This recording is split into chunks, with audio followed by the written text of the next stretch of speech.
ഞാൻ ആ കസേരയിൽ ഇരിക്കുമ്പോൾ ഞാൻ പറഞ്ഞില്ലേ പിന്നെ ആര് പറയും? അതെ അതെ അതെ. അതുകൊണ്ട് പറഞ്ഞതാണ്. കാരണം ആളുകൾ തെറ്റിദ്ധരിക്കരുത്, ഇത് അമ്മയുടെ ടീമാണെന്ന് തെറ്റിദ്ധരിക്കുക. അതുകൊണ്ടാണ് ഞാൻ പ്രസ്താവന നടത്തിയത്. അത് അമ്മയോട് അപ്പോൾ ഈ കുഞ്ചാക്കോ ബോബൻ ചോദിച്ചില്ലെന്നാണ് എൻ്റെ അർത്ഥം. അല്ല, ചാക്കോച്ചൻ അറിയിച്ചു.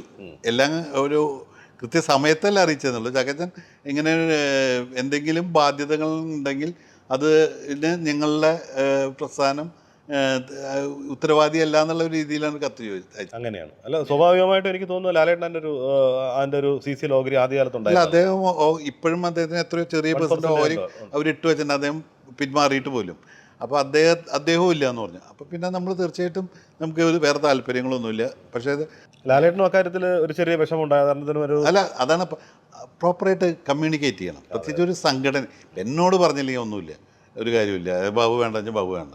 പക്ഷെ ഒരു പ്രസ്ഥാനത്തിൻ്റെ ടീമായിട്ട് നിൽക്കുമ്പോൾ ആ പ്രസ്ഥാനത്തിനെ അറിയിക്കേണ്ട ഒരു ചുമതല ഉണ്ടായിരുന്നു.